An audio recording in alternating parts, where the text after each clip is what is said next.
Welcome to my new tutorial.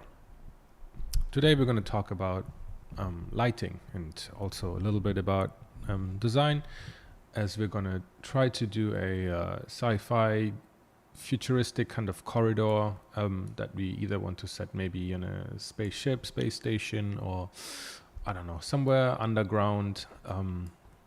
We'll see about that. So I'm mainly going to talk about the considerations I have while designing this corridor in terms of lighting. It's not going to be too crazy in terms of the design aspect. It's not going to be too crazy in terms of modeling. I'm not going to detail that thing out as much as I can. I'm going to be mostly focusing on, as I said, where I'm going to put the lights and how that will influence my design process. And all the things I think about when I think about lighting this guy. So I saved out a couple of steps during the design phase of this and how I was building it, and I'm going to show you a few steps and talk about the lighting ideas I had. So in the beginning, like with any project, I start with a scale figure, and I start with a very simple blockout here. I did some tiny doodles in my sketchbook to just get a rough idea on how I want to design this corridor, just really quickly, so I know what the major shapes are. But then I jump really quickly into 3D and start modeling a very basic shape, so that I kind of know, like I make an intersection here, so I kind of know what the profile is going to be. I'm going to mirror this upwards, as you will see in the next step. But this is the basic, the really underlying shape. So you see, it's very simple. But this is what's gonna be guiding me through this entire process, and this is gonna be the essential shape I want to use. So I've chosen an intersection, so I know that because I know that I want to have, this is going to be the all-over profile, the dimensions of the corridor, and here's going to be a couple of doors, so I have like a point of interest, and it's not just like a straight corridor without any intersection, without any breakup in the shapes.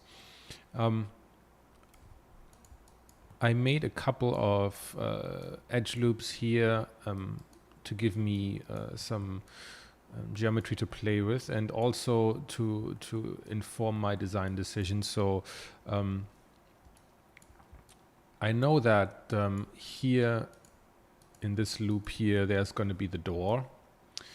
So I'm going to make an incision there. I know here that this is going to be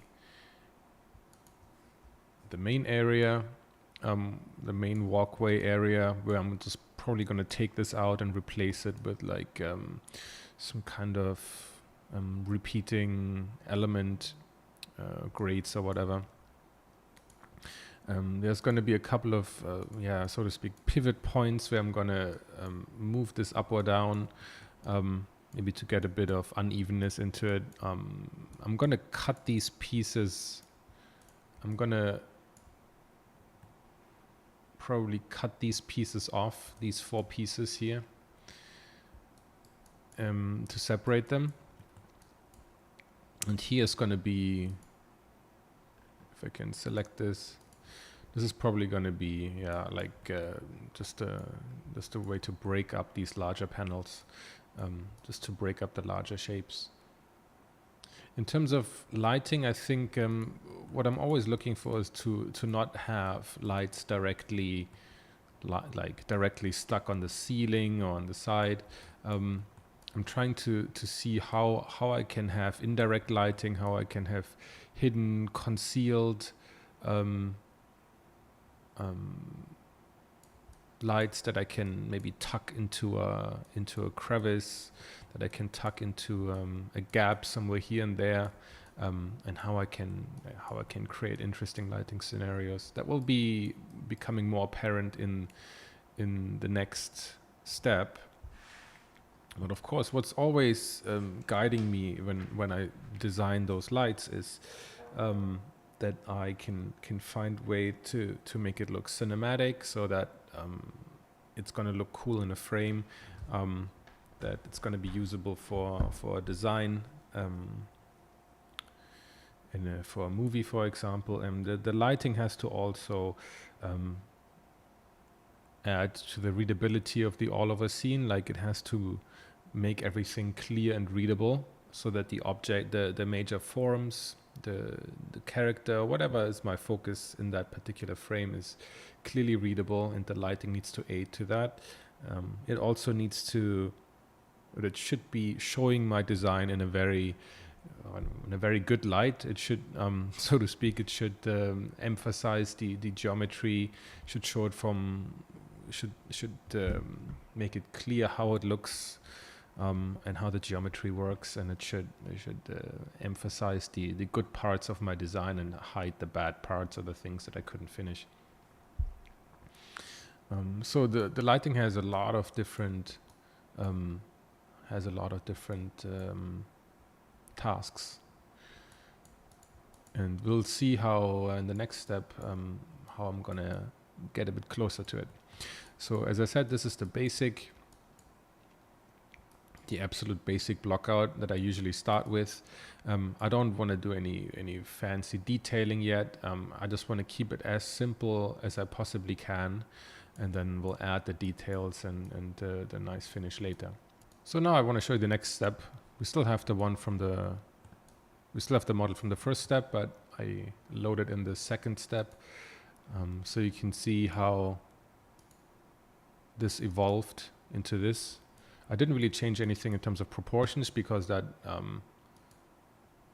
was pretty okay before. It's always important to have that character in there, so you know exactly what the size is, and you have a relationship to this character. And because you're designing for a character, right? The corridor is to be used by a character. Doesn't have to be human, but if it's a really tall alien or whatever, then you need to have that representation of that scale character in your image, in your model, while you design it. Otherwise, you have no idea what you're designing for. So now I took these exact same parts and started refining them a bit more. I mirrored up the model, made it a tiny bit different, so it's not exactly a vertical mirrored copy of it. You see I added some beveling here, but it's still exactly the same shape. As you can see, it's still exactly the same shape with the same dimensions, just it has a bevel here. And like I showed before, this part I have cut it out, so now it has a gap in here.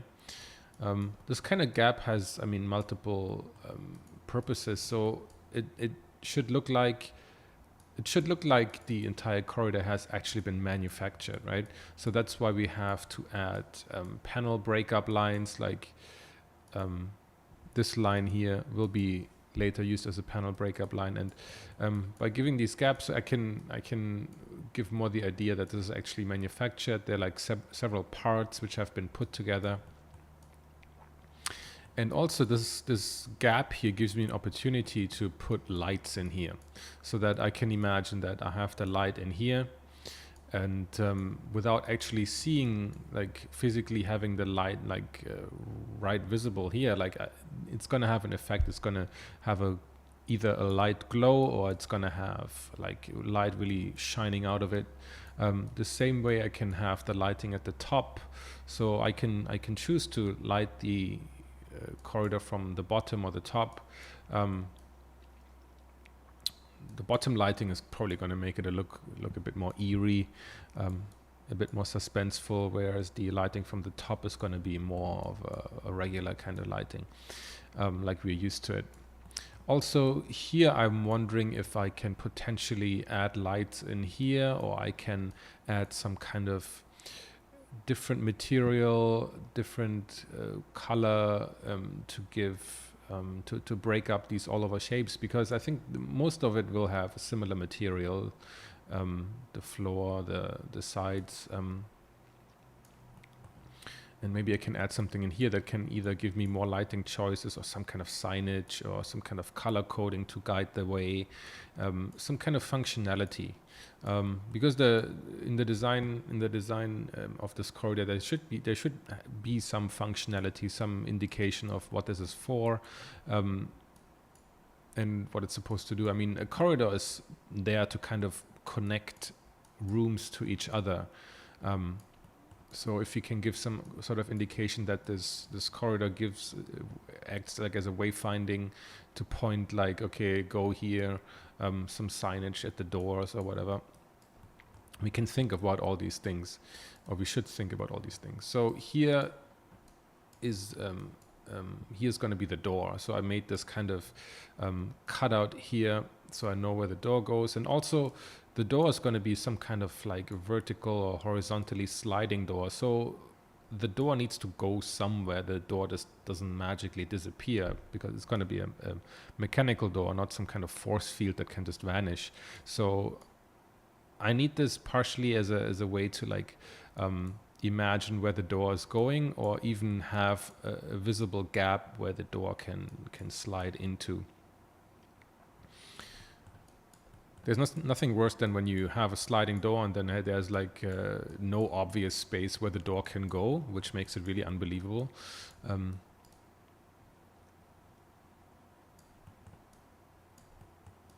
as you can see, now we have a roof, a ceiling, and a floor. We have the sides, and the entire time I'm designing this, I want to make sure that I keep this design modular, so that I can duplicate this easily and have just copy it 5 times, and then this is going to give me a corridor, right? Because that feeds into the idea of it being buildable, and that you're also flexible, that you can build a corridor that's I don't know, 100 meters long or 50 meters long, and just depending on how many modules you stick together, it will work. So I'm gonna, in the next step, take this and take this profile and duplicate it and build myself a straight module, since I already have this intersection module here. So you can see that there's enough space for her to walk. There's also going to be possible for her to access these panels. If I want to add panels here for maintenance, there will have to be some kind of screen interface or some kind of physical handle for the character to interact with, so it can open the door. Maybe also there could be, it could use a ladder to operate on the ceiling and take stuff out there and repair it. This is a bit bigger than probably what we would consider like for a spaceship, since unless it's like a very advanced spaceship that has like so much space, usually you would think that a spaceship corridor is a lot more constrained and a lot more space efficient, so that it's barely enough space for them to traverse through it, and maximize space, and also make it like price efficient. This is probably more for like a very advanced space station, or something on a planet, or even something in a futuristic facility underground.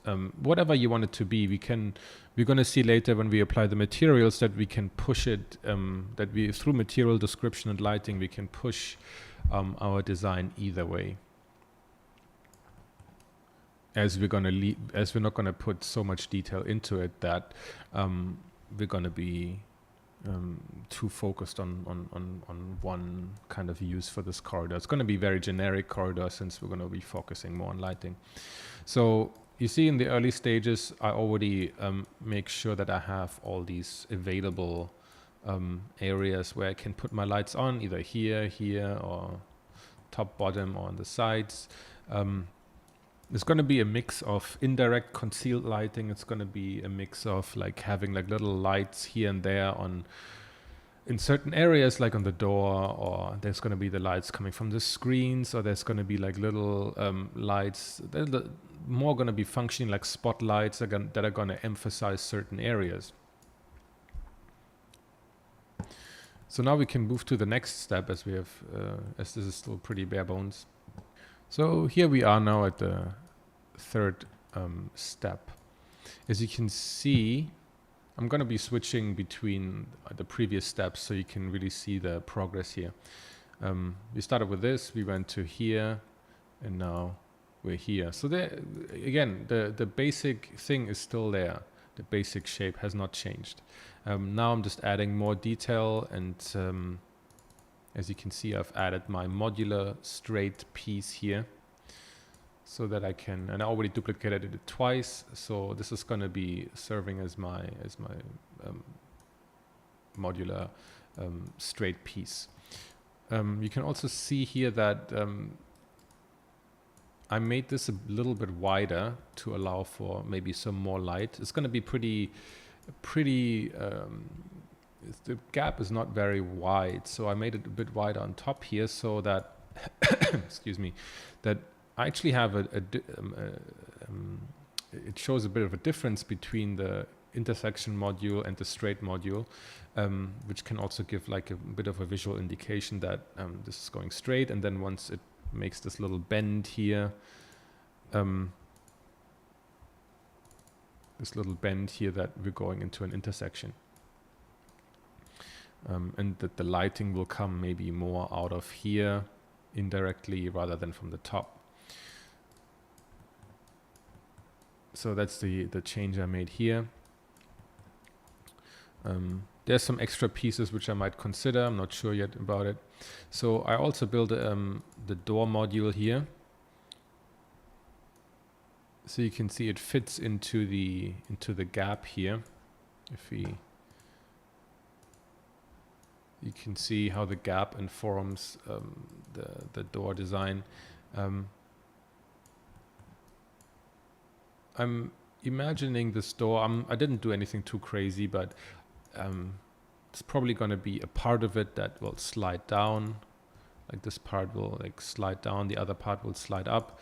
I can have a window opening kind of at the height of her head so she can look through it, or like, I don't know, escape from an alien and then you can see the alien through the window, that kind of thing. I'm going to have some light source behind it. I'm going to have maybe some kind of reflective glass panel that is going to follow this shape here, this highlighted shape, to give me nice reflections and to make this so we can look through it. And then of course the door needs some kind of framing. I made it really quite thick so that it gives the idea of like you kind of protected behind this door, and also for, I don't know, we can add some controls in here. There's like, I don't know, you can imagine like some kind of air pressure door, blah, blah, blah. Give the indication that this is like fortified, and that these connecting pieces are really isolating each part of the space station we're in, or giving some kind of protection from whatever is inside. So rather than making it really flimsy with like a really thin frame, I chose like a really, really thick framing here. And then again, it's modular. I can take this piece and put it in the other area, and I can have more doors. But I haven't really added any detail yet. So in terms of lighting, I'm going to have, again, the light source behind it. I'm going to have some kind of controls here. I'm going to have probably some kind of screen controls here, maybe like some emergency mechanical handle for you to open the door manually once it malfunctions and the computer goes crazy. I don't know. There's going to be maybe some, I left a gap here so that maybe we can have some indirect lighting, like I can choose to have the lighting come from this polygon I selected here, and it gives like an indirect indication, indirect lighting and reflection through the material here, which could also be very nice. And then you can always like take little polygons here and there, select them, make them into add some kind of emissive texture and have little bits and bobs, the usual like Star Wars, like red and green, like little light indicators, LEDs, whatever you want. You can also add like physical signs somewhere like here to like say like, okay, this is the infirmary, this is the mess hall. I have no idea. Whatever you can think of, whatever kind of indication you want to give.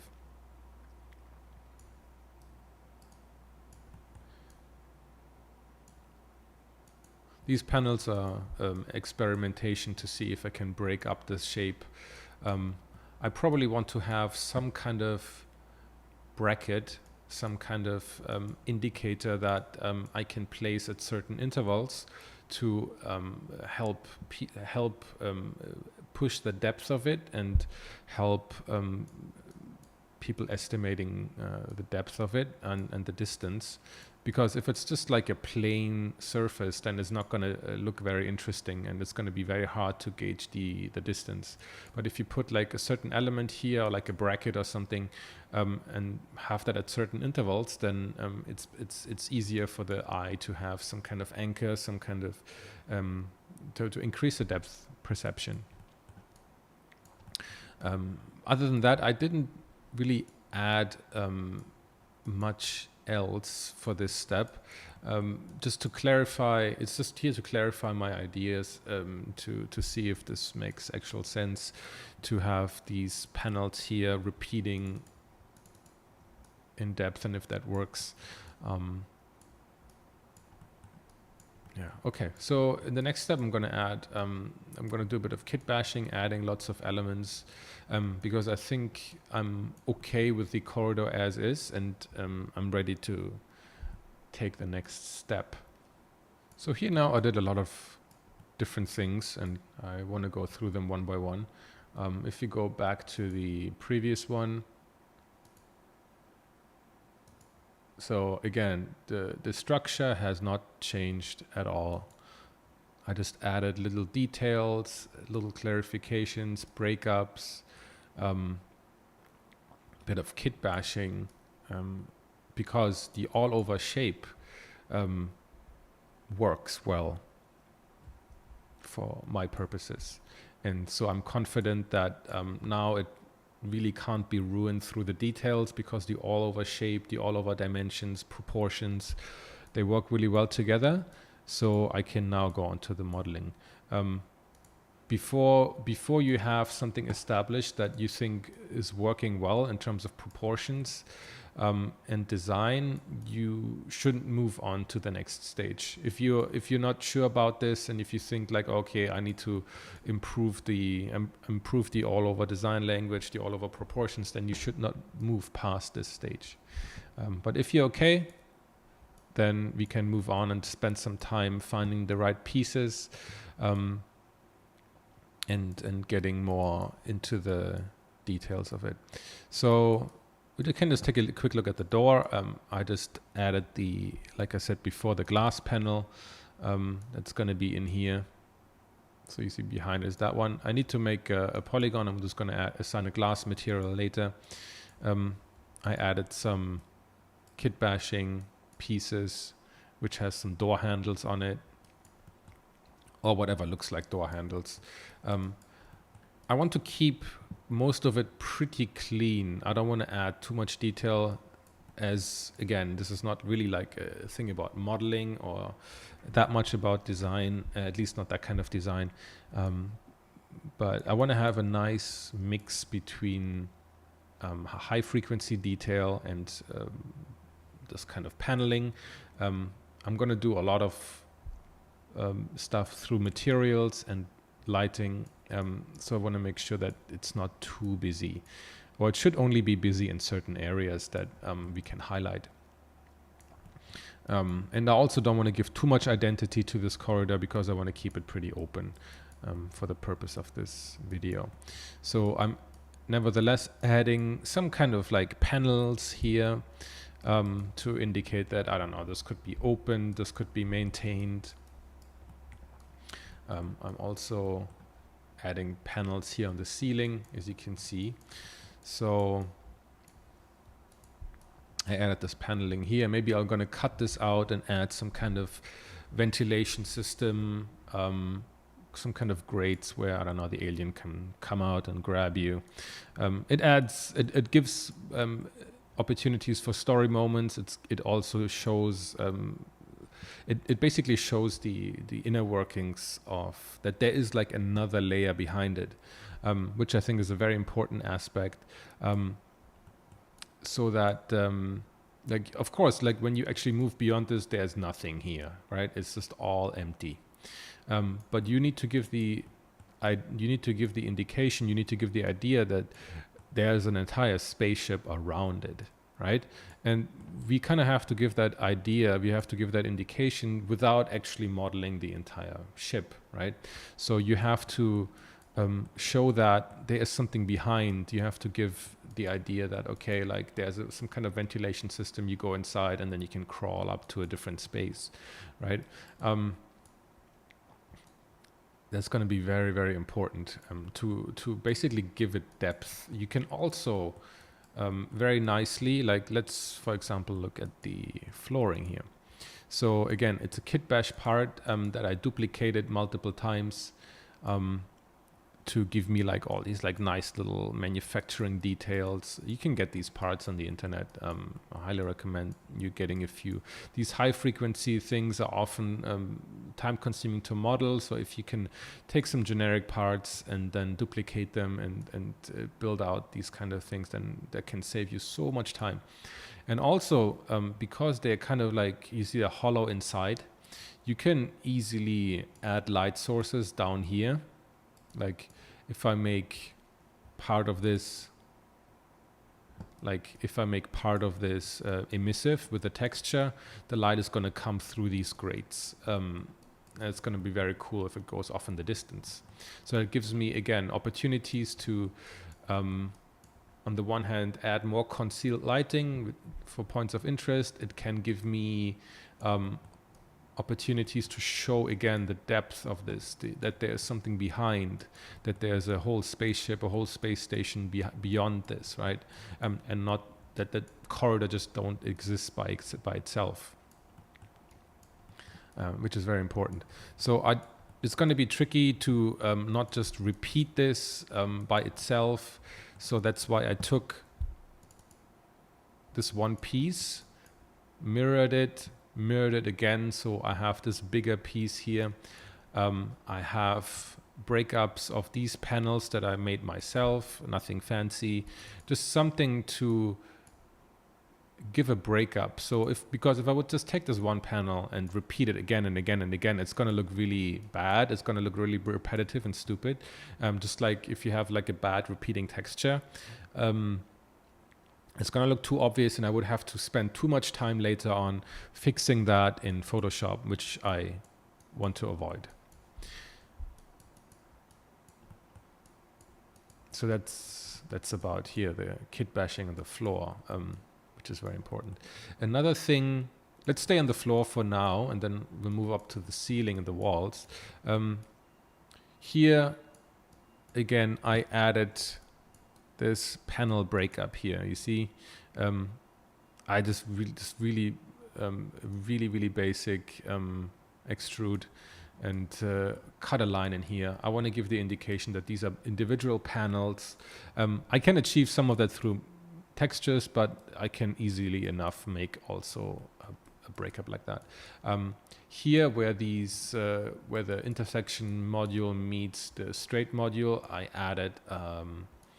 I didn't push them together completely. I left a little bit of space. Again, can give indications of paneling. You can continue doing this more and more. You can break up the shapes even more. But what you always have to keep in mind is a nice rhythm between the large shapes that you have here, between medium, and then you need to take your cut lines and divide these bigger shapes here. Like this could be considered like one bigger shape, right? And then I need to cut these and divide them into smaller shapes. for like a little bit of a breakup, so that I now have secondary shapes. And then of course I have the high frequency detail, the third level tiny detail, that like, or human sized detail, that helps me anchor my design more in reality. So you always, when you make these cut lines, keep in mind the breakups, right? The breakup proportions, the breakup relationships between small, medium, and large. It's going to be very, very crucial to have a nice looking design. So yeah, for the floor, I didn't really do much else, because again, I want to keep it clean. I want to keep it. I want to keep the detail in a certain area and not like have the detail all over the floor. If there's like tons and tons of like grades and light coming out, it's too busy and too distracting. And if you work for game studios, often they don't want you to do that, because it's going to be very difficult for it's going to be very intensive to calculate all these grades and lights coming out and stuff, especially into the distance. And also I'm thinking I want to have maybe a certain amount of reflectivity in the floor, whether it's wet, whether it's like more like shiny metal or shiny paint plastic kind of thing, where the character can be reflected or the lights can be reflected. So I don't want to make it too busy, because I want to have the focus on the reflections. That's another thing. Okay, so let's move on to the ceiling. You see the shape hasn't changed at all. It's still the same kind of shape. I'm just adding details. So I already showed you the panel here. What I did is take this middle part here.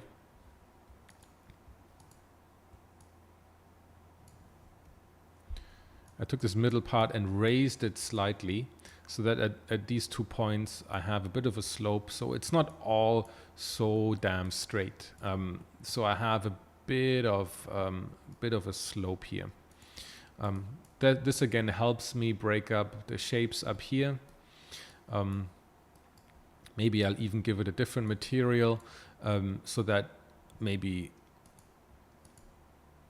this piece, and this piece, they all have kind of different materials according to different functions, just to have a bit of a breakup.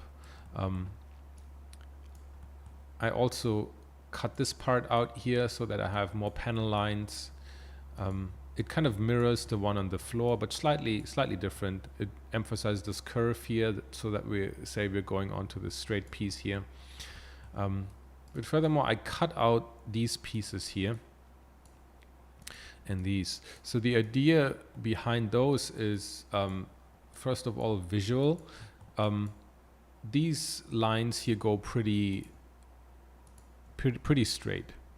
It just goes straight down here. It leads our eye. It follows along the perspective lines. But I also need to have a bit of a breakup. So that's why I have this panel here, which goes horizontally and which intersects these perspective lines here, these more vertical lines.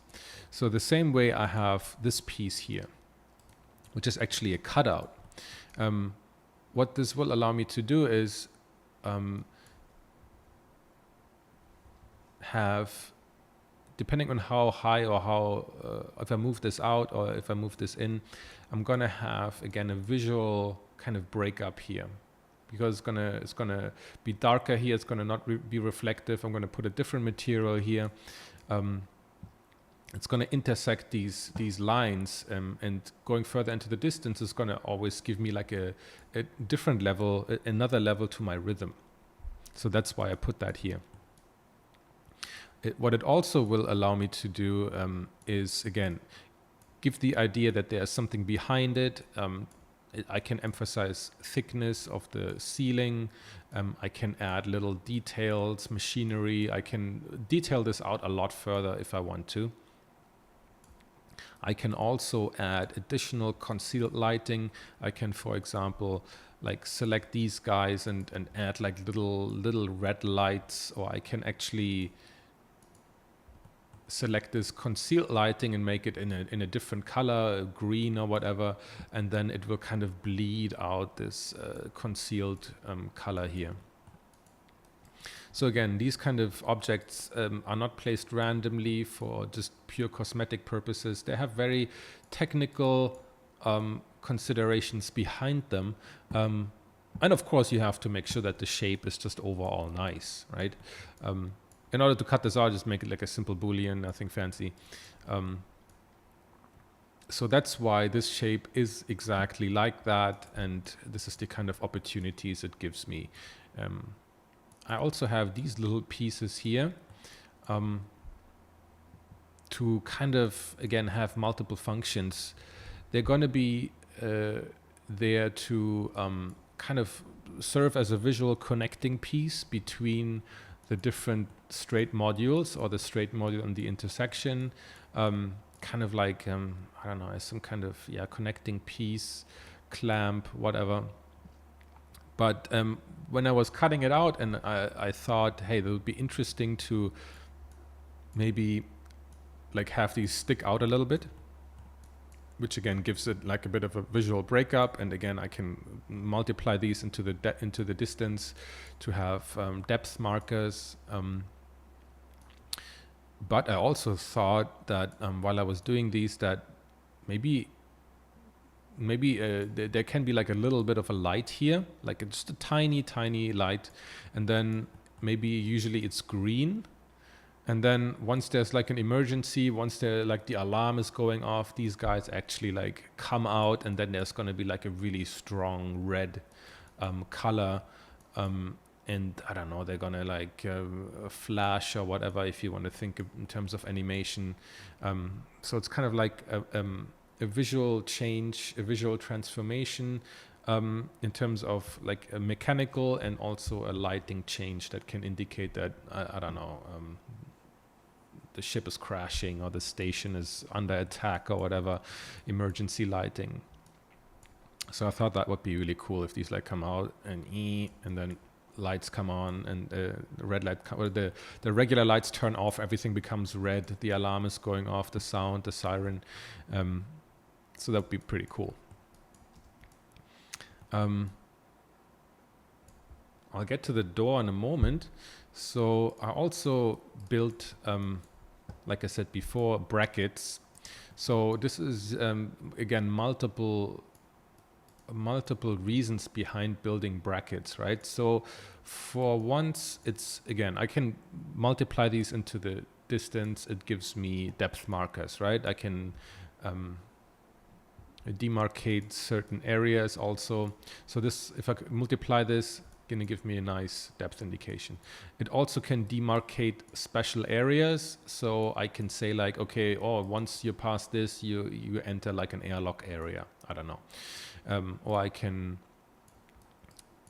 put these left and right of these pipes and say like, this is like a danger area, like don't touch here, hot steam coming out. I have no idea.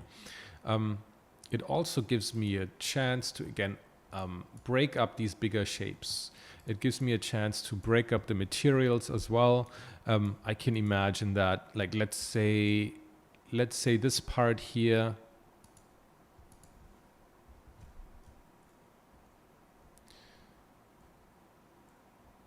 maybe this part, no, not this part here has the same material as the wall, and then there's like I don't know, maybe a bit of like rubber isolation that's running here, and then, or like a metal framing, and then this part here is gonna be like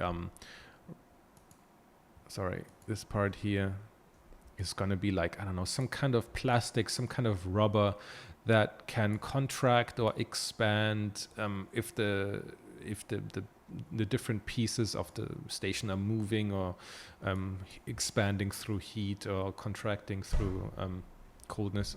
Excuse me. So again, it can give further areas of believability to your design, and things you can explore. Then I added this crazy pipe thing because why not? I kind of thought, hey, let's contrast this super clean surface here with like some super industrial pipe looking thing. I like kind of how in a lot of like anime or manga, like they have this like crazy amount of pipes, just like big pipes, small pipes, like in shitloads of it. So I thought it would be cool if we have this like super exposed part. Kind of reminds me of the final scene in Alien, the first movie, where the alien is hiding in the pipes and his head just looks like a pipe. Sorry for that spoiler, but I'm sure everybody knows that movie by now. So you can see all these going in the distance. I want to have like lights behind it to kind of shine through, to give extra reflections.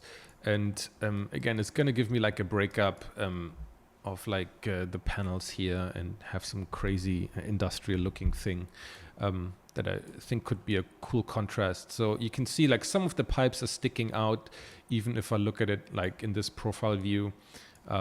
Or like if it's then in front, like even more so, like it's all this crazy web of industrial stuff. Again, gives me chances to have additional lighting scenarios. It gives me the chance to emphasize the point that, again, there's more behind the ceiling, more under the floor, more behind the walls, right? There's tons and tons of like shit going on in this big space station. Here in the middle on the wall, I just added this little thing to fill up this gap. Could be that, I mean, I was actually playing with the idea of having like pipes behind it everywhere to make it even more industrial looking, but decided against it. So I filled it up with like these like smaller detailed area here, where I can say that, for example, I broke it up in a way so that I can say like, okay, maybe this band here can be a light. This one can be done in a different color, maybe more reflective, maybe less. Maybe it can give an indication of like, okay, this is the green door, so we have like green color here, and on the other side is the red door, so we have a red color going along here, so that people know exactly where they need to go. Again, kind of like maybe like a hospital thing, or like some kind of other facility that has this kind of like, airports do that a lot with these kind of color coding, so that you know exactly where you need to go without like having to read anything. Here we have now the door. I wanted it to kind of mirror the smaller door, so I actually made a copy and kind of just elongated it and played with a similar kind of shape, but made it more fitting for this kind of huge airlock. So this is going to be going to like a bigger next section. Again, it has the same kind of thick framing that I had before, because again, like, I'll keep the air pressure out, insulation, isolation, that kind of feeling, right? It's not final yet. I'm going to play with it a bit more, but it has the same kind of idea behind it, of like a small gap where the light can come through, and it opens top and bottom, disappears into the ceiling and the floor, and gives me a way to play on with reflections. I also thought that maybe it would be cool to have this part kind of, there's like a demarcation line, so to speak. So this one goes here, it goes into here, and then into the window, and it gives like one visual line here all the way through. Here it's kind of broken, but then you move on to this one. This one is on the same, this is on the same level as this one here, and then it kind of gives like a visual, like slicing it in half kind of idea. And then you can choose to like have this all in the same color, and which should give some really nice color breakup. Okay, so that's it for this step. Let's move on to the next one. Okay, so here we are, the next step. If you compare it to the previous one, you can see all the same pieces, nothing different. Now I just, since I have all the pieces in place, the straight pieces, the brackets, details and everything, I can build actually the actual corridor that I want to use for this project, to the depth and everything how I want it to be. And I also refined some of the pieces Let's have a look. Yeah, here, for example, you see I just add a little monitor. Nothing much, just so I can add, can take this polygon and make it emissive so that I have some indication of a screen. I don't necessarily care what's on the screen or if the screen looks amazing. That's not part of this tutorial. So also if we look at the door, I just added a bit more detail to it. Some, I don't know, manual release handles, whatever, I don't know. And then I made the door just a little bit, have a bit of a profile, a bit thicker, some angled, thicker pieces so that maybe the light can reflect off from it. But you see I have multiple doorways. So we have a door here, that should give enough space in between these to indicate that there's like quite a big sized room behind it. I spaced out these brackets a bit, not necessarily like very even. I mean, they still follow a grid, right? So the grid is that we have an intersection here and all these pieces here have the same, the straight pieces have the same kind of thickness, so that it's all basically based on a grid. And I place these not randomly, but on the intersections of this grid so that it all fits together and follows a certain rhythm. And then the pieces up here, they're also repeated, but they follow a different kind of rhythm. But again, it's all at the intersections centered so that, again, it's all based on the grid, just like you would do in graphic design. It's all based on a grid and they all fit. One last thing I did, I added this vent system here, again, a kit bash part. You see it has a lot of depth to it. There's something behind it. I can add light here that will shine through and maybe illuminate the character that stands below it. But other than that, this is the corridor as I'm going to use it. Also here it's open, but what I'm going to do, I'm going to bring it into Octane, and then I'm going to take this corridor, this entire thing, and mirror it and connect it here so that I have double the length corridor with doors on either side, so I can play around with it. That way, if I do it that way, it's going to save me a bit of memory footprint when I'm rendering it. It's going to be faster than if I actually duplicate this here in Photoshop in Modo or whatever package you're using, and rather than having double the polygon, I'm just going to have this piece and then duplicate it. It's going to just help me a bit with the performance.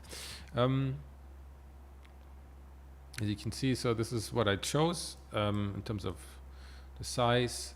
So that's the final corridor, so to speak, when it comes to the model. See how I extended it on each side, just to give it enough interesting points. So I have, if I look along this corridor here, I have enough wall elements to give that feeling of, okay, it's like the same size corridor. I have the breakups in terms of the brackets, the pipes, the entrances to side to the rooms, and also a big airlock kind of demarcation line here, where it's kind of finished. But again, I'm going to have a light behind it to give indication that there's more behind everywhere. Bottom, top, left, right, behind me and in front of me. So here we are now at the final model. The model was final actually last time, but now I actually added the material breakups, all the materials, and all the things that I need to export separately. So first, I'll talk about the breakup of the pieces. So I'm gonna have to, because I'm bringing it into Octane Standalone, into a standalone render engine, I need to separate some of the parts out so I can independently move them and turn them off or on if I want to. So like I said, I have these things before here, these retractable alarm thingies,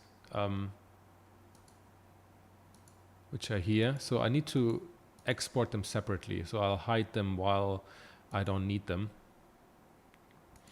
so that I can have the option later on to retract them or manipulate them in Octane. There needs to be separate meshes.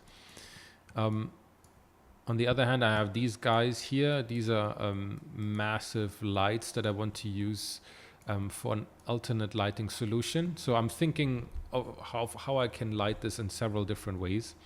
And for one shot, I want to definitely have it very, very dark and only the light coming out from these door areas here.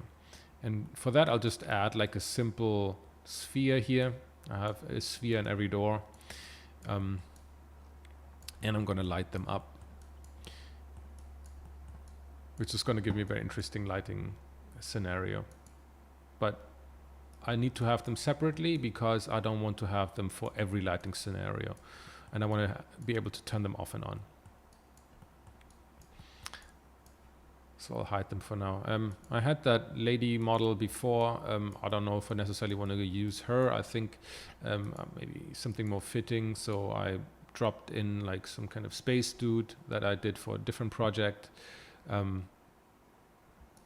So having a spaceman here is going to be more fitting, I think. So again, I want to have him separately so I can actually move him around and position him exactly where I want him to be. Therefore, I get rid of him for now. So in terms of materials, right? As you can see, most of it has the same kind of material. You see this like beige color. It shows to have like this kind of same color here that leads into the intersections. The walls all have the same color. A lot of the framing of the doors has it. And then the doors have a different color, a different material. And I might only use a slightly different material for them, but I nevertheless want to have the option to do something different. And then I have a different material. I have a different material here so that I can switch on maybe some lighting. I have some markings here that have different material. This line has a different material, and I'm choosing very different colors here, or something closer to what I imagine the final output to be, so that I can really see if the graphic breakup of the materials will work in the end. What else do we have here? We have like metal pieces for these like panels. This one as well has some metal pieces in it that are more reflective. These handles have different materials. There's the screen with a screen material on it. These breakups here are supposed to be like, again, give breakup. Maybe I make this one here, this black one here, metal. Maybe I'm gonna make this one more like a dull plastic. This one here. Same for here as I mentioned before. So this one has for this bracket, this one has the same material as the wall. And then we have like a, I don't know, insulation or metal framing, whatever bracket. And then here we have a different material, whatever that might be, right? It might be more shiny, less shiny, depending on what the material for the walls is. So material selection will be very important later on when we actually, depending on the reflectivity and how clean or how shiny it is, it can enhance or decrease our lighting scenarios. So we'll see that the material selection will have a huge impact on the lighting we do. And it's not only about the lights, but also the angles and the material itself. So you see I made these half spheres that are kind of pointing downwards, and they are going to be one of the main lighting areas here, so that I have an indirect lighting. Again, it's concealed. Like if it's like this, I can't see it. I'm going to see this area here really lit up. This side here I'm highlighting. This is going to be really lit up, and then depending on how strong I make it, there's going to be a lot of light coming out of here, or not so much, and it's going to light up this area down here. There's going to be light coming from inside here. This inside has a different material. You see this polygon here has a different material to have the light coming out of here. Same for the one down here. I highlighted, so this one here underneath it has a different light, so that there's a little bit of light coming out, and maybe also a little bit of light coming out here from underneath this because this is a bit elevated. There's another lighting hidden in here. I probably want to switch this off most of the time, but maybe use it for like a really reddish tone for like an alarm lighting thing, that when these guys here up here are coming out, there's also this eerie lighting from the bottom. That will help me. So you see this one has the glass. There's also, like I said, the hidden lighting in here. This one here has a different material which will light up. I have actually marked a lot of lights here. So you see these are all little lights, red or white, whatever I want it to be, that are kind of glow and give like really tiny details. Then the pipes, of course, have like a metallic material that I'm going to give them to be really, really shiny. And I also chose to have these two brackets have a darker color inside, so that it kind of gives a visual indication that this part here between these two brackets is different from the rest. If you go up here, we have, again, like I said before, we have some red lights here, little dots. We have that big indirect light come from up here to give, again, additional points of interest. Let's look at these alarm thingies. So they have a different material on this one here. There's going to be like a regular white light, and here is going to be the light that can change to either green or red depending on what mood I want to convey. Another set of doors, just the same kind of duplicate as before. These pieces up here have a different material as well. These have a different material here, as you can see. Just to try out things, maybe more reflective, maybe less, maybe translucent, I don't know yet. But just to have the options. I can still, in Octane, I can assign everything the same material if I don't think it's going to work well. But this is more about the graphic breakup that I want this to have. For the door, very similar to the other door, we have a bit of like insulation framing things here. But it's mostly the door material. I also added, if you can see here, in this little gap here where the door is in, I have added lights in here. So we have, if you look at it from here, we actually have lights at all corner points. So we have one here, we have one here, here, 1, 2, 3, 4, 5, 6, 7, 8. At all corners we have a light that's kind of hidden from view. It's concealed, but it's going to be reflecting off the door, and it's going to light up this area here and this area here. And it's going to give us a very nice highlight and focus our attention on the door itself, depending on how strong we make the light.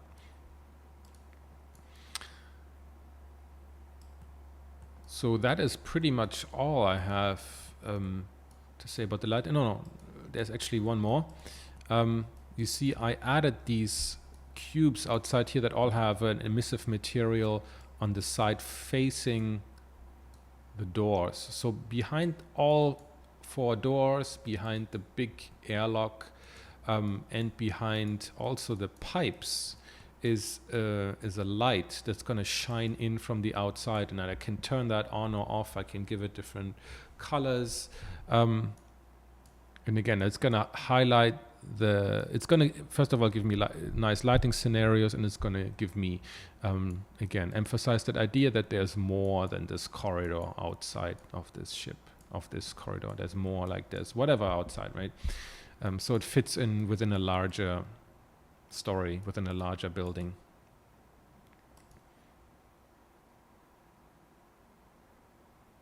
Yep, so that is all that I have to show that we have in Modo. So now we can actually move to Octane and see how we can actually light this whole thing up.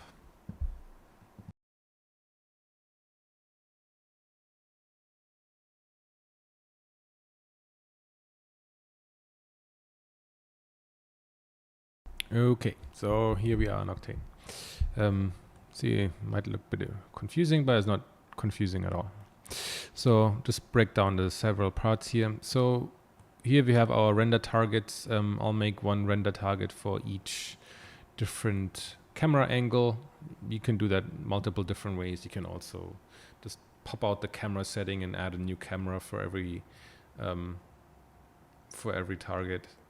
That you can also for every different angle, that you can do that as well. But it all feeds into the geometry group, which you can get under here, geometry group. That's where all the different pieces that I saved out, the corridor, the character, the alarm system, the light up spheres, how everything comes together. I'll click on here, I'll make several inputs, and then I can put everything together. So I have, here's the corridor with all its materials. Don't need to care about that right now. Also, I go out, set a placement node and feed it into a different slot. So I have another instance of that corridor, which I then, with the placement node, turn around by 180 degrees. If you see here in the y-axis, I turn it around by 180 degrees and just translate it into position so it fits exactly. Here we have the alarm system. So I just did it that way. It feeds, so here we have the, here it feeds into the group, and with this one here. So here we have the FBX. It goes into a placement node so that I can push the alarm system, can push these little blocks, can I push up and down, and then they go, and I have another one because again I have two. Let's remember I have two corridors, so I need also two alarm systems. But then I want to move them at the same time. And in order to do that, there's two different objects now, two different instances, right? And I want to move them at the same time. So I feed them into a different geometry group and into another placement node. So now if I use this placement node, I can move them together up and down. Here's my spaceman. Again, placement node directly in there. This is nothing much. It's just a couple of LiveDB materials. That's not really part of this tutorial. It's just like some plastic, some skin material, glass, and some other stuff. And there's nothing really fancy in there. That's the lady character I've had in there, but I don't need that. I experimented with some fog, but that's not really necessary either. It's gonna really have a big impact on your render times. And for this kind of stuff, maybe it's easier to just not disregard the fog completely. You know, I haven't connected it, so we don't need it. Here is the spheres, which I'm lighting up using a texture. So diffuse material texture emission and then the image. We'll get to that later. I want to connect it or disconnect it however I want. So I'm going to plug that in here. I don't need to move it, so I don't need a placement node. If we look at the alarm system, there is a couple of materials, of course. There's the overall material for the object that is the same as the wall material. That's why I call what's called walls. There is the what I called alarm, and then just a basic material with a black body emission, either set to green for the regular state or red for the alarm state. So I'll just connect these whatever I need. There is a white lighting, for which I'm using a texture emission, then an IES light. I think those render a bit faster. IES is like a file for actual lights, which you can download. There's so many you can download. Even like light bulb manufacturers offer these to see the exact lighting pattern that their light bulbs give out. So you can find so many of these online. And I feel like they render a bit faster than the black body emissions, but they're always white. So you can play around maybe with the temperature.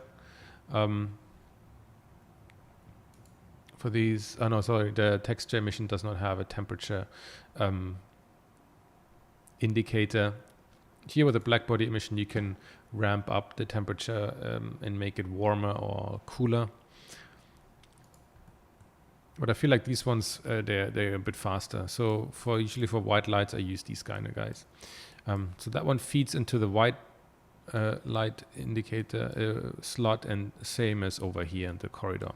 So these two share, of course, the wall material and this white light material. So I'll turn it on and let it render a bit, and then I'll explain a bit more. So these are all just different camera angles, but let's see what we did here. So it's the interior lighting with all the texture emissions makes the rendering quite slow, so you got to be careful. I have two 1080 Ti, and it's really getting quite slow at times. So what do we have here? So as you can see, this is how I currently lit it. So first the non lights. So for the ground here, for the entire materials on the walls and everything, there's a couple of them. So the main material is consists of a couple of textures here. If I dive into it, so it's a mixed material based on a diffuse and a glossy material. I'm feeding in a triplanar map, which means that for every axis I can use a different map. So there's the axis X, Y, and Z, and each of them have a positive and a negative slot. Positive meaning the one that is facing upward, and negative means the one facing downward. So even if they're on the same axis, I can actually give this part and this part a different texture, which is very nice. So if you see here, which one is that? Let's go to the Y. So yeah, you see, even for the Y axis, I'm using two different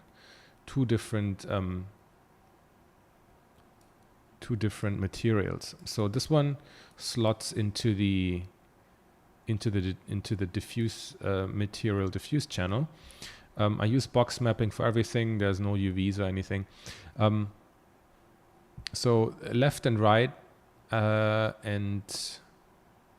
left, like everything that is basically vertical has its own, uses the same, and everything that is up and down uses a different one. So that's why I'm able to get different graphic breakups with just one texture. So I'm using the same kind of texture here, but I'm getting all these different results by pushing and getting this like painted look with like different parts are being painted without having to do any UVs, without anything. It takes a bit of trial and error to get this exactly to the way you want, but it's quite powerful if you use like a graphic piece of texture and overlay it. So we have the diffuse material. There's a different, there's a dirt mask in the roughness channel for both. That gives me these like dirty areas here. There is my favorite texture, the kind of this like tiling texture that is plugged into the normal channel to give me a bit of bump here without using any of the color information. So you see it has these like parcels here of textures that kind of gives it like another tiled look in addition to these bigger breakups. So this serves as like a third level of breakup. We see that our textures here, our geometry works quite well to give us the horizontal breakups. I also have a mixed texture in the amount so that I can choose how it's getting blended between the diffuse and the glossy material. And the mixed texture, because I have two different kinds of textures I want to feed into it. And that way this works. This one you can play around with in the file itself, so you can explore. I don't want to get too much into it. I want to focus more on the lighting. So we'll get out of here. There's a couple of standard materials like the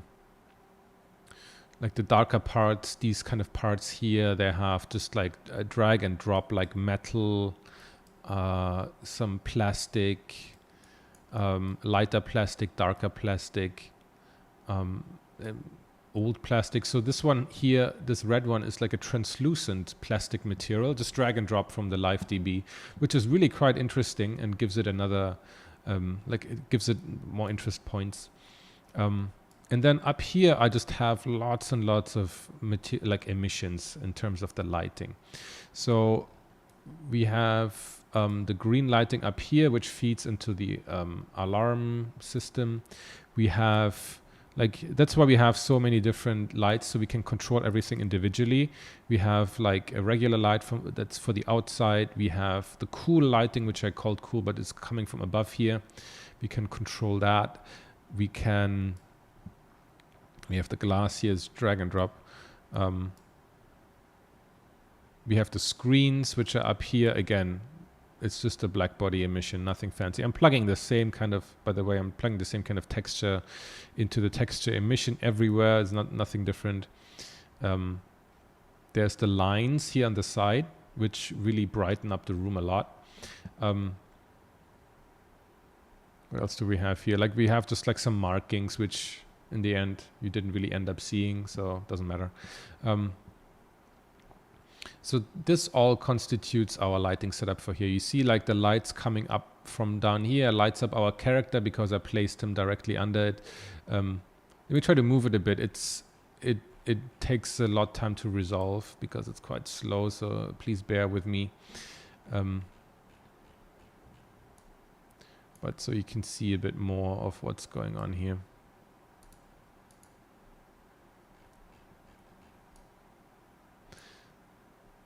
So you can see we have the character here being lit from above quite strongly.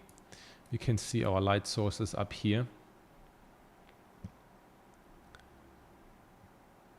There's the blue light from the screen lighting up this space here. Let's resolve a bit. So this is the first kind of lighting scenario that I chose. It's pretty standard. It's a bit on the darker side. I chose somewhat of a almost like concrete looking painted kind of material. So we can imagine that this is maybe like a futuristic underground bunker or something. Of course, the space dude is kind of misplaced in that kind of scenario. But we could imagine this is the kind of place, or like some kind of like really like a space station or something that is more like a permanent base rather than something that is constructed temporarily maybe. So you see also the lights that are coming through here that we made under the panels is coming out in areas, which is quite nice, just as we wanted. Of course, I'm not doing this and then it's like all done without any hitches and without any problems, right? I go back and forth, back and forth, back and forth. I load it in here and see what works, and then I go back and fix it, and then I come back here and see if it works, and then I add more, I add less. I see whatever works best, right? So it's a back and forth, a constant back and forth. And just for the purposes of this video, it looks fairly streamlined. So don't get fooled by that. So this is one of the lighting scenarios, as I mentioned, right? But of course, we can have completely different ones. So one way in how we can influence the lighting entirely by the material is, I want to show that to you now. So I have like a more whitish, light, very reflective material that I want to plug into the walls. And we'll see how that changes pretty much everything. And I also want to plug that into the doors.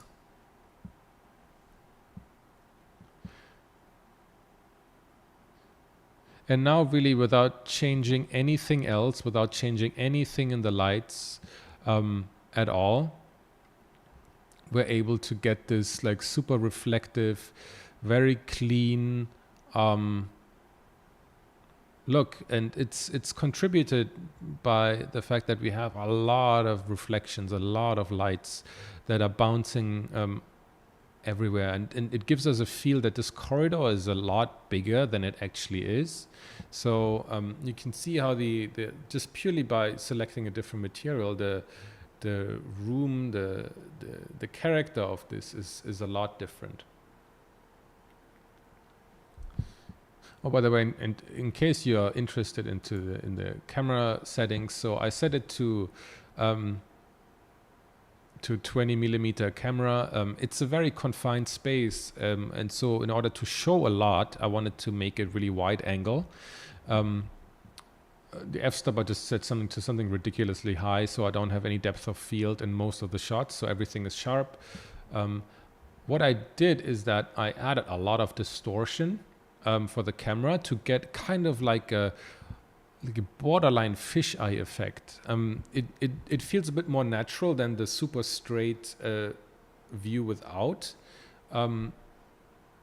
So that when you actually use a wider lens in your camera, unless it's a very expensive lens, you tend to start having barrel distortions that are kind of warping your field of view a little bit, which is actually in this case quite nice, because at the edges especially you get like a bit of a curvature. We're going to see that later in the final frames. And the rest is all pretty the usual stuff. There's nothing really changed. So we're letting this resolve a little bit. So we're getting quite an interesting look here. Let me zoom out a little bit. So that's pretty cool. Again, it's using the same kind of lighting, but just a different wall material. So now what we can also do is change the lighting itself to something very different. So in order to do that, I will need to disable a few things. So I don't want to have my main lighting anymore. So I take that out. I want to turn on my emergency lighting from below. So now below here is like all red lights. I want to turn off my... Sorry, I need to look for the exact node. No, that's what I need. This one I need to disconnect the lights on the side here. I want to change my alarm lighting to red. And I can also change the exterior lighting to something more red. So now if I let this resolve a little bit, you can see how we have a very moody, a very different kind of... You move a bit away from the blue.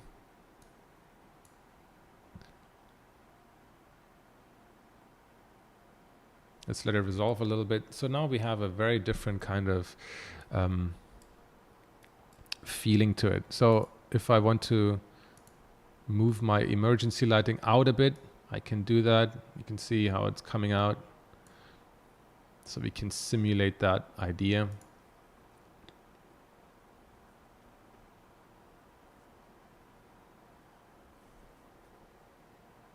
Of course, if you have more cards, then this will go a lot faster. If you have only maybe one graphic card or something not so fast, then maybe it'll be a bit tricky. So you have to really see where you can, how you can get a good performance versus look out of it, and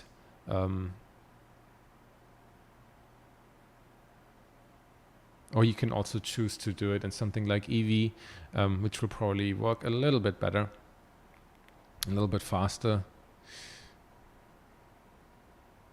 So you see how we get like multiple reflections in all directions, lights bouncing off and creating this really interesting like light tunnel.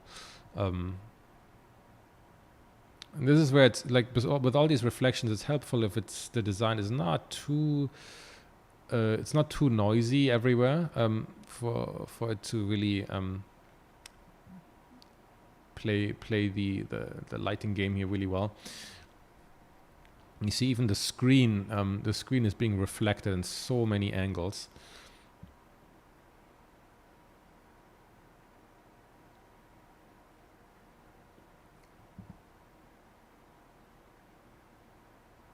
So you get the idea of how we can change the entire lighting system to look a lot different without having to change any of the lights that we have in here. Like they're all the same. I don't move them or anything. I just plug in a different kind of color temperature. I turn on different lights. I turn off certain lights, and we're getting a very different result to before. So maybe we can do another different scenario. Now I need to see which ones we need to turn off and turn on.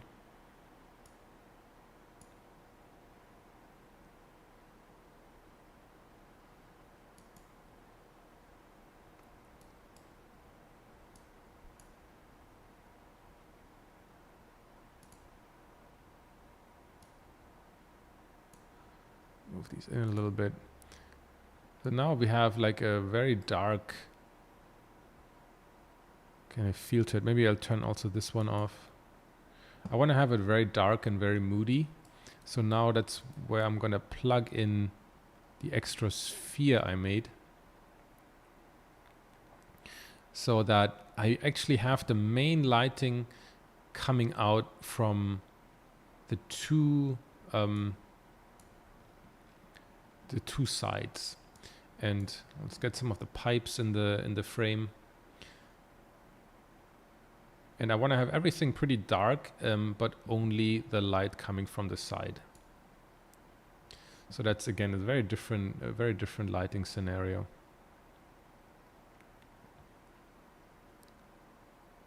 And again, I can choose to have it like reflective like this. I can also plug in my previous walls that are less reflective. And it's kind of nice to have the character lit from left and right. It makes it very mysterious.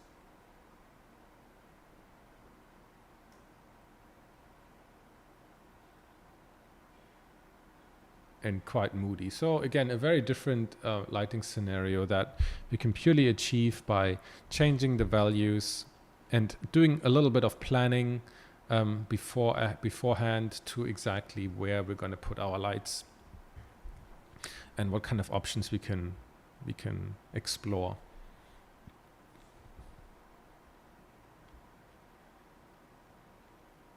And very nice reflections on the pipes here. So you see, it's just a combination of just emissions and some drag and drop materials. The main work was actually in getting this custom shader for the walls to work properly, but that's really all there is. And you see, even with the regular drag and drop material, from like a really like bright, like it's like a really whitish plastic kind of thing, you get some really cool stuff. You plug in some dirt maps for the roughness channel or specularity, and then you get some additional levels of finesse.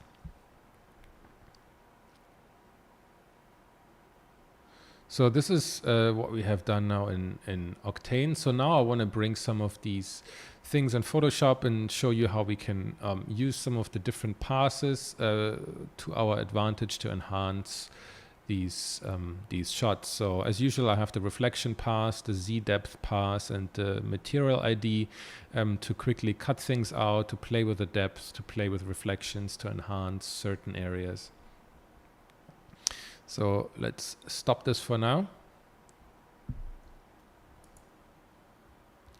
Make sure we save, and we'll jump into Photoshop.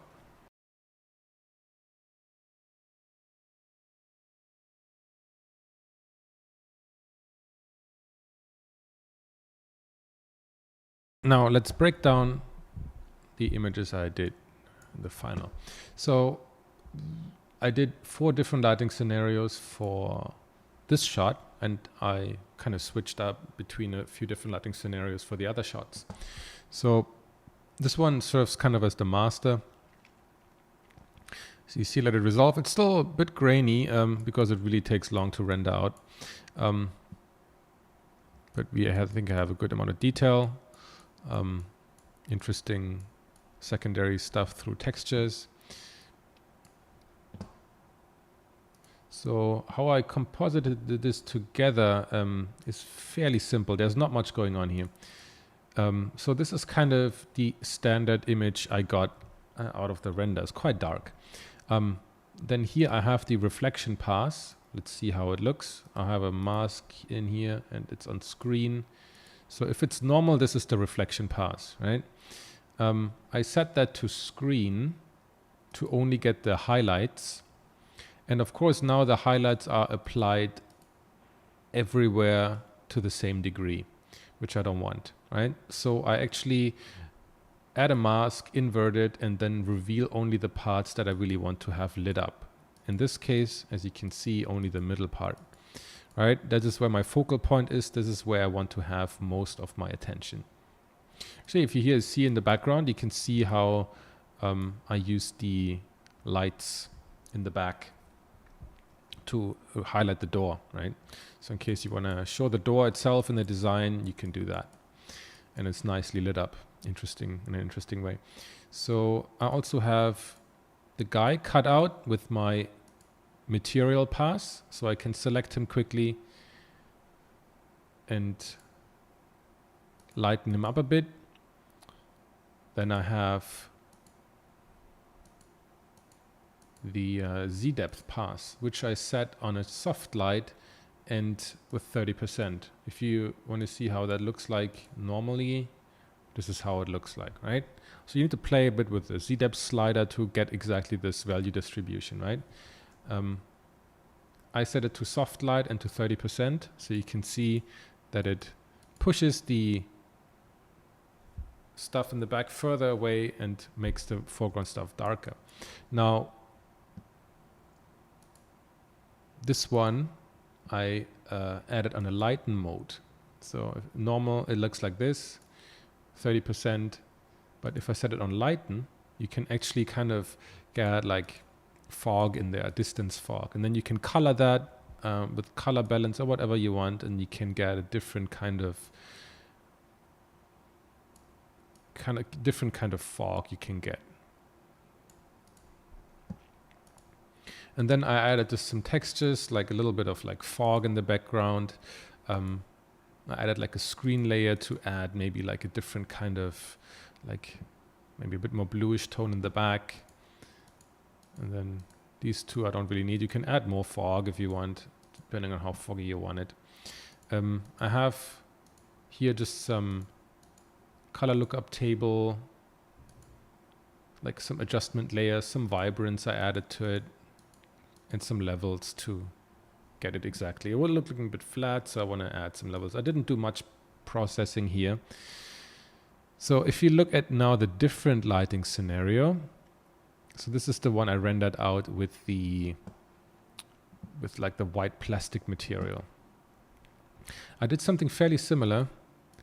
So you see I cut out this guy, increased the brightness a bit and the reflections. So this is what I got out of it, right? So this is what I got out. And I added this. Again, same reflection pass with a mask to highlight the middle area here. And then I added actually the Z depth pass, but this is it normally, right? So we have the distance brighter and we have the foreground darker. But if you actually invert it, then it does the exact opposite. So it brightens up the front and darkens down the back, which is actually pretty cool for these kind of corridors to use. So you can actually get a lot more readability out the front. And you don't always want it like bright behind the character. I mean, it makes for good readability, but it can also be that a darker area behind it in front of a lighter character also could make for some good readability. And it's interesting to like brighten up the front a bit to get the shapes a bit more readable. So it makes a different lighting scenario, and you can do that easily by just inverting the mask. I'm adding a bit of distance fog here, a little bit of paint over, and some fog are copied over, and just some levels adjustment, some vibrance to get it really white and really popping. So it looks really different from this one. And now we get to our alarm system, and here I did something more funky. So this one I just added into it because I thought it looked really nice and graphic, and I don't know where these reflections could come from, but I really love this feeling of it. So here we have, this is the render. It's really, really dark, right? So we need to do a lot of work. I added some fog, cut out the character so it's really readable. Add my reflections with a mask, add the Z depth pass, and then I added actually some lens flares with the mask of the guy, so it becomes even more readable, and I get rid of some of the really noisy detail in the back. Some more flares in there, and I mean, this one you can, if you want to add it or not, that's really up to you. I thought it's really nice, and it makes for like a really trippy kind of image. And then we have the last one, the green one, so which is quite simple. It looks already really good that way. So the character is lit up, is brighter in front of a really dark background, which is really, really what I want. So we brighten up some of the reflections.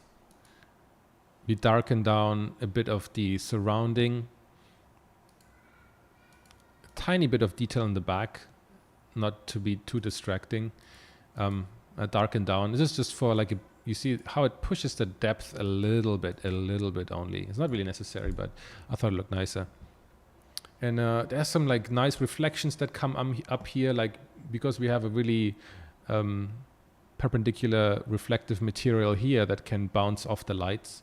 So I think this works really well. And again, it serves as a very different kind of feeling to everything else. So we have 4 very, very distinctive lighting scenarios,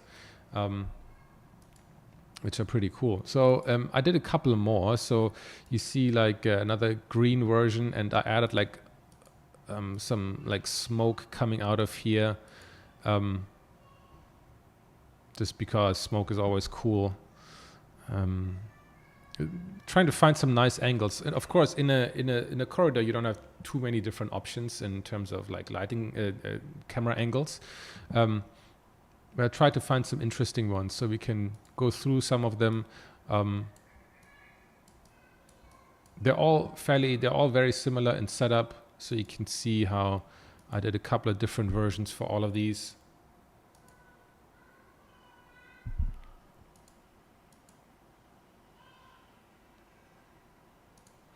And here as well, there's some really close-ups, which is quite cool to see. Like I did like a very shallow depth of field, so we can get all the bokeh in the background, and see these really cool reflections in the helmet of the spaceman. We can really see our graphic pattern of our corridor. It works really well, I think. I didn't really touch the character too much, so let's forget about that guy. And also how we see how the lighting scenario for the alarm system looks very different, but it works really well, I think. Really graphic and nice. And there's another close-up of the guy, so you can see how it looks very different. how even here the pattern becomes so much more complex even by changing the texture and making it non-reflective.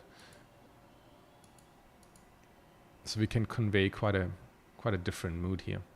We have a few more, but they're kind of more of the same. Nevertheless, let's have a quick look. So I had like a shot more closer towards the ground, trying to get in like a foreground element.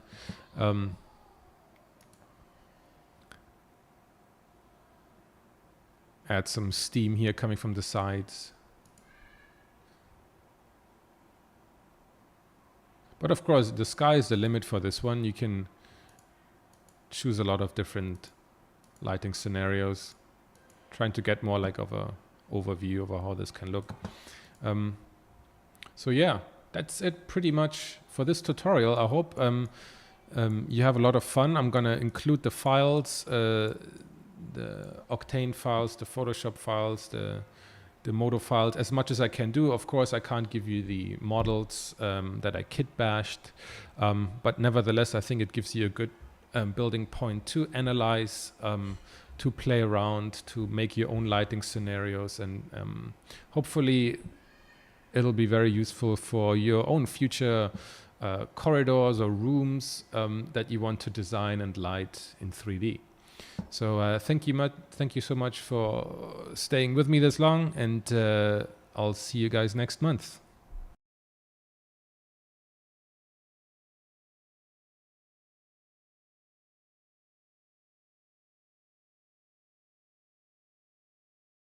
Hi guys. So in a very timely manner, Ota decided to release the Octane Render 2019 for the brand new Blender 2.8. And with it comes the change that it's now free. Well, at least free for up to 1 GPU, but that's pretty cool already to have a fully functional Octane within a new Blender with all the new features, and it is basically free. So if you add free Blender to free Octane, that's a really, really cool opportunity here, I think, for a lot of people. So in order to install that, we need to go to this website here and download it. So what you're downloading here is essentially the free version of Octane and also a version of Blender. It's currently available for Windows. So yeah, you can download that, and then let's see what we have actually once you download it. So you get a zip file, and then you have these two folders here. It's called 20.0-v9_prime. So in order to launch it, you need to first of all go into the server prime folder and then launch the Octane server. And then you need to make sure that you have it here in your system tray. You can see here Octane Render Prime 2019.1 RC3 is running. And then we can go back, go to client, and then to find the blender.exe, and then double click that. And then it should work. So here we are. It's based on 2.8 release candidate 2. So a few things we need to do before is that you want to go into edit preferences. Nothing is going to show up here under CUDA, so don't get worried about that. But we do need to go under add-ons. We need to search for Octane, and you need to enable this here, render Octane render engine. You need to enable that. Without that, it's not going to work. You can see there's a few options here.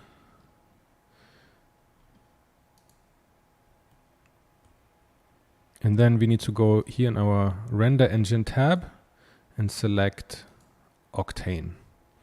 And then you have all the usual things here. And then you can click under viewport shading, and then it will quickly load. Or not so quickly. It needs a second to load. And then here we are. Doesn't look like much right now because there's really nothing in our scene, but we'll get to that in a second. I wanted to start just with a little overview because I think a lot of things are still not working that we're used to from other versions of Octane or the Standalone. because it is still very early days and it's just an experimental build, so to speak. Let me just throw in a plane. Make it a bit bigger, so we can see some shadows. I like to add, we need to go into the shader editor, so we need to get used to working with nodes. If you haven't gotten used to that already, you want to operate it in the same area that you operate on Eevee and Cycles shaders.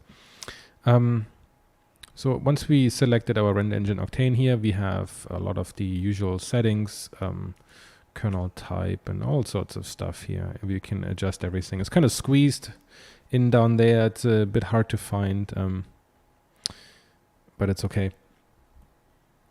So first of all, let's start it up. So you see we have this here. We also see that the lights have no effect. So the lights from Blender don't work yet. Even though you have some options here, but we could go into the light. We could go here, say use nodes, and then you actually get a tune point light that they say you can use, but I haven't gotten it to work. There's no effect on anything. Let's set up quickly an environment. So we go into the environment settings here, and we want to say Octane environment, and let's do a daylight one. So once we go here into world, we can see that under world output, the surface doesn't really have any effect, but we need to go under Octane environment. We have a new option here. Hope you can see this. And here you can either do your settings here or here. So we can click and drag down. And you see that the light has no effect. There are other lights, but they either say spotlight is not supported, but these all, as far as I know, have no effect on the scene. So we can either choose to load an HDRI, we can have the daylight environment, planetary environment, all these kind of things, and then we can play around with them here.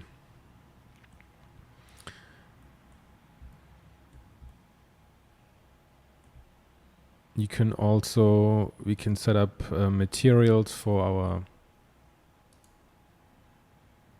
objects. So this one already has one, but you see here that that is the principled BSDF from Blender. We don't need that, that's not compatible. We need to go Shift A in the shader editor and then actually collect, choose a new shader for this one. Or if you establish a new one, it's going to switch to universal material by default, but people who are used to these kind of guys can choose those, and we can play around with it here. You can switch this off. You can look at your beautiful cube here, and then it pretty much behaves the same way as we're used to from other Octane versions, whether it be Modo, Cinema 4D, or the Standalone. It works pretty much the same way. Also, what is quite curious is that we have no other options. So it's a custom build from Blender, right? And you can't just download any build from Blender and then expect it to work. It's like you have to use the one that comes with the one that you download from Octane, otherwise it will not work. And there's no Eevee materials, so you cannot set up side by side Eevee materials and other materials. So you could do it in a way that you say the material output is only for Octane, and then you would set another one like copy paste, and then you say this one is for Eevee, but it doesn't work because we have no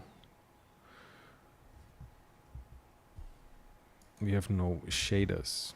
You see, we have no shaders at all in here, so all that kind of stuff is deactivated for some reason, so we can't use that. We can't use that yet. And I made a couple of copies here because I'm cool.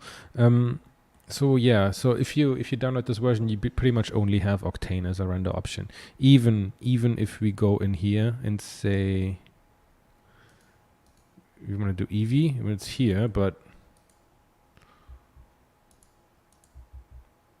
now we have nothing available at all. So we need to go back to Octane. Also, I heard that the LiveDB connection doesn't work yet, so we can't drag and drop any materials in. But yeah, pretty much everything else I think is working. There's some quirks that we'll get into. But yeah, so I want to load up my scene and have a look how that will work. I've loaded my scene now into Blender. And of course, since I did all the material selection and definition and everything already before in Modo, it just loads in fine. I'm using FBX here. You can use OBJ, whatever you feel like. But so all my materials are of course defined and named. You can do that here in Blender as well, the same way as I did in Modo. The only change here is that, I mean, I haven't duplicated this one because it's just for testing purposes here. I also took the spaceman out to kind of simplify it and put that lady in here, so I can just add that scan texture onto her, and we have a figure in here. But the rest is pretty much all the same. I have all my extra spheres here. I have my alarm thing here. And of course I can fully edit everything to enable that one. Pressing T brings this one in, so I can have my gizmo to move this lady around. I like her to stand here so that she gets lit up by these green orbs. Maybe I want to turn her around.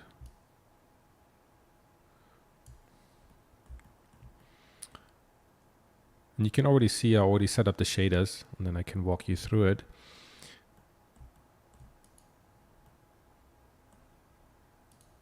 I chose a texture environment that is completely black. So my room is completely lit by the artificial lights that I have in here, and everything will be driven by emissive textures, emissive black body emissions or texture emissions. Just like exactly like we did it in the Octane Standalone, since that one also does not have any like native lights, so to speak. So the setup is going to be very similar. And we'll see how close we can get to what it looks like in the Standalone. I'm choosing also path tracing. It's quite slow. I'm actually recording this on a laptop because it's only available for Windows, and I don't have a Windows desktop. So the performance is a bit slower, and it's also only one GPU, and it's, well, experimental. So be prepared to take a hit on performance. Nevertheless, it's interesting to play around with this and what it can do. The settings you can do however you like, or you can just replicate your settings that you have in the Standalone or your other plugins. I don't want to get too much into that because you can check it in the other tutorials, I think. One thing is that even though you can set your dimensions here and you can choose your camera view, you cannot do viewport render image, and you also cannot do render image. That does not work yet. So all you can do right now is play around in the viewport and see the viewport shading done by Octane. And I think it's also like, I don't know if it's the final quality or if it's a preview quality. So that's also something we have to keep in mind. But I'm sure as new versions are released, they're going to add all these features. Or maybe they'll retain it for their paid version, since it's free after all. But this one, in terms of features, will give you most of what Octane can do. I'm also missing the post-processing features, the imager. Maybe that's hidden somewhere else, but I cannot find it, or maybe it's not there yet. We do have the options for all the passes, but of course we can't get the passes out yet since we can't render the image. Do we have any options here? No, we don't. Okay. But the most important thing that we can learn and we can do is the lighting and the shading. So we can see how I set up some of this stuff. If we click on the emissions, which is going to be one of the important parts here. So you see how I built this exactly the same way as I did in the standalone. So you have your material output, right? You always click Shift A and then you can go to the shader. You can choose the diffuse material, which is that one here. And then I create the black body emission, which is under Octane emission. Choose that black body, that gives you this guy here. And then I need to actually choose a color. So that is under Octane texture, RGB spectrum texture. And then you can here from the color wheel, select your color. So this one is here, the one for the screen. I always enable surface brightness, and then the power is a bit tricky. I realized that you cannot use the same kind of power settings that you did in the standalone. I have to dial them way down. Like I have to go to 2 instead of something like 100 in order to get the same kind of effect. So that's something you have to play around with. In the beginning, I had all like crazy atomic lights everywhere because I used the same settings as before, which of course did not work. So I went through and replicated all the settings here. So for example, the walls, right? So the walls were done via dragging like something in from the live DB and then altering it. So it's actually a mixed material between a diffuse and a glossy. And then so I added like a dirt scratchy texture on top of it, plugging it into both the roughness channels and then going in via box projection. In addition to, like, for example, if you add a box projection in the standalone, you just get the box projection thing with the scale handle together, right? So, but if you go into projection here and say box, we just get this thing. And we have to plug in the transformation separately. So we go Octane transform, then you can, depending on what you want to do, if you just want to scale it, which is fine for 2D textures, then you can say scale transform. And then you just have this one here and can play around with it. You can click and drag. You can click and drag to select all of these at the same time and then scale them up or down. You can also add a 3D transform if you also want to rotate them or translate them or do more with your texture. So you can do that as well. And then you connect these up. And then it's all good. I realized I had to scale the textures like a lot more to get the same effect. I wonder where that comes from. Not too sure, but yeah, you need to kind of play around with it a bit, because not all these settings will carry over exactly like from the standalone. Maybe Blender's usually takes into consideration the scale of these actual objects and not like ignores it, like for example or to a certain degree ignores it, like the standalone does. So again, we need to play around with that. So this is the wall shader that I built here. Kind of like a plasticky, shiny paint look. Of course, here we do not have the ability to quickly, like, let's say I want to add this material to a different object that has a different material. Like if I want to go to this one, like I have no option to like connect it here, because I do not have this like big Octane tree where I can quickly reconnect everything, which is one of the good things about the standalone.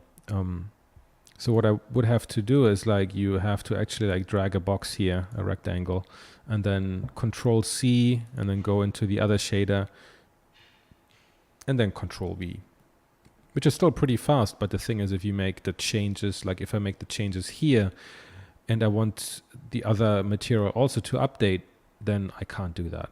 Then I have to do it separately, and they're not interlinked, which is a bit of a bummer, but well, that's the trade-off. But I have full 3D app here where I can do everything, which I cannot do in Octane, of course, since that's only for rendering. So what else do we have?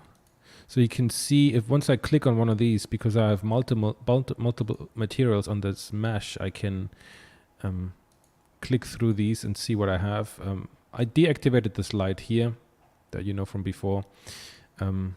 We have another shader which is kind of this like reddish. We have it here as well, this reddish translucent material. So we have like a specular and a glossy mixed together, which is these lines up here, which you might have seen in the other final renders. And it's a mixture of a specular, which is kind of usually used for a glass shader. We making it, and by mixing it with a solid material, we kind of create something like half translucent, kind of really thick, plasticky, but still see-through kind of material, which is quite cool. So you can check it out and play around with it. Other shaders we have. The ceiling is the most complicated, which is this part here.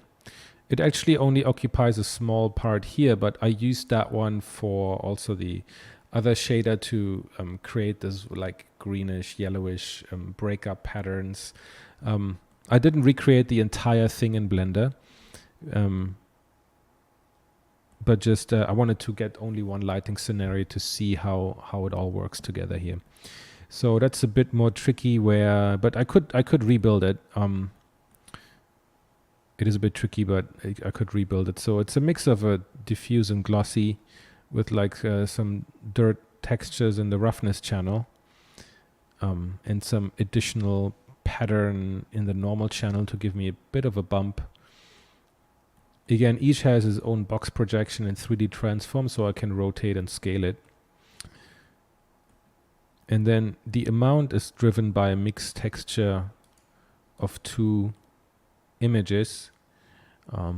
So the mixed texture, like this amount channel will basically drive how these two textures here are blended by a third texture, in this case a third and a fourth,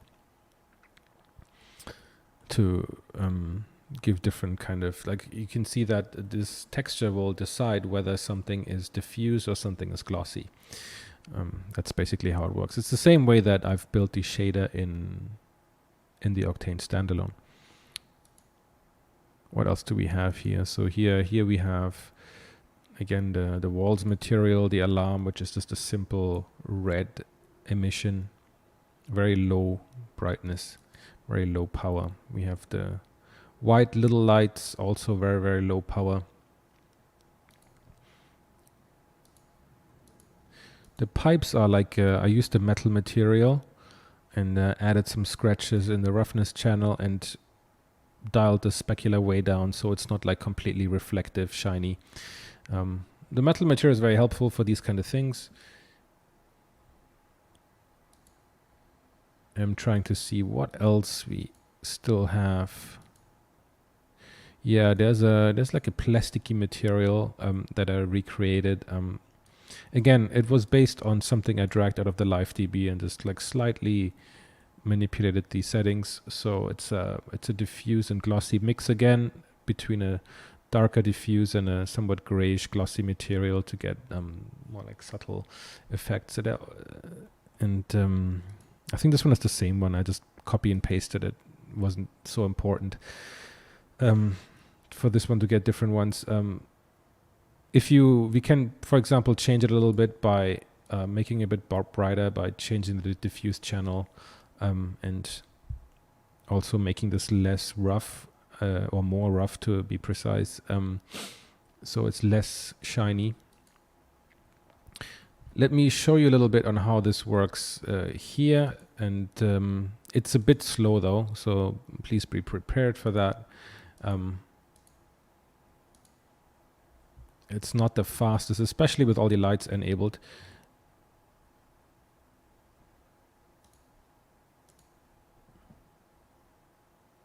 So now we need to wait until all the shaders updated, all the materials are loaded, all the geometry is loaded, which will of course take a short while, and my commuter's fans are turning on to tell me that he's working.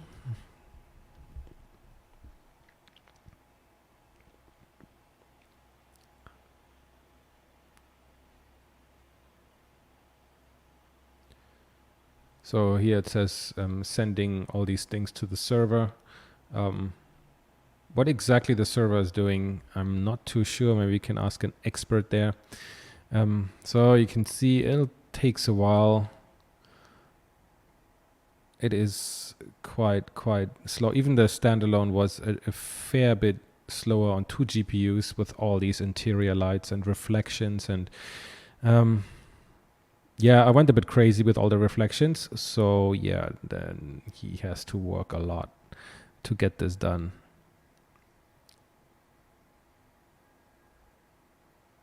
But I think it looks pretty good.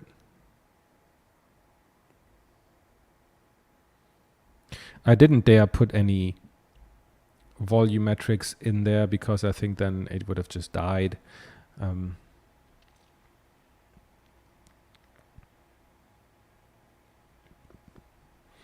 Let me see if we can change maybe the kernel to dark. Like that should be a bit faster, even though it looks maybe a bit different. Yeah, it's a bit too dark.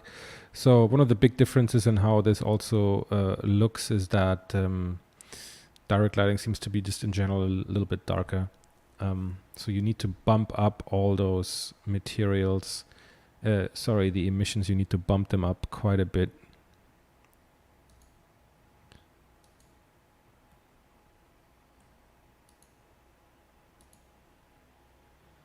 So we have the sphere here. Let's see if we can, since I want my main lights to be coming out of the green, if we can bump that up. Let's see the power. Let's multiply it by 10.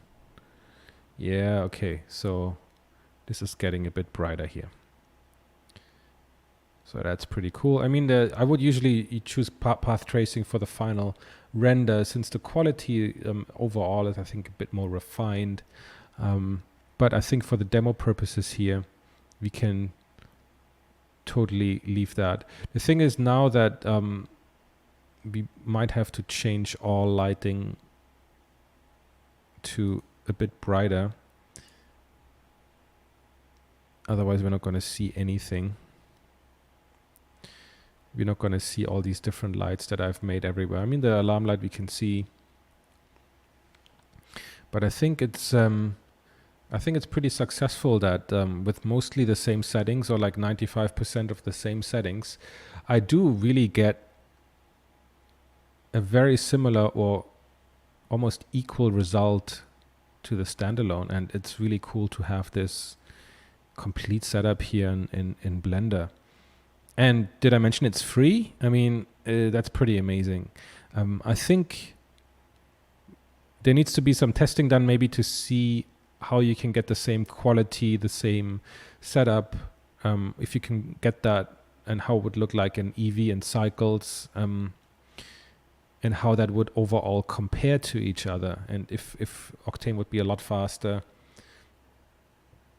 Of course, there we hit the problem that cycles can make use of more GPUs, whereas the free version of Octane can only support 1 GPU. But you see, I mean, even after a minute or so, like, okay, 44 seconds, this is pretty great already. Of course, it's noisy, but it looks pretty good, I think, with all the reflections and everything. And I think it definitely was worth the wait. If you were ever curious about Octane but you didn't really felt the need to, I don't know, spend the money on it, or and was always a bit holding off. I think now is a great time to like start jumping in and learn a little bit about how Octane works and how maybe compared to cycles it can help your workflow, or well, maybe it doesn't help you. I think it's still, the verdict is still out on whether this is like better than cycles or which one to use. I think it's still too early to say, but it's a fantastic option, I think, to consider for, I mean, everyone. It's pretty amazing now that you get like Blender for free 2.8. It's amazing. Just the final version just came out, and then you also get Octane, the latest version of Octane, for free. That's pretty damn amazing for, I think, everyone. And I mean, the result, I think, speaks for itself. Really speaks for itself. So yeah, you can pretty much change all sorts of stuff here. And then hopefully in the future we can get proper render view and can save out all the passes and get all the features that, or most of the features that the Standalone has, because then I think good times are ahead.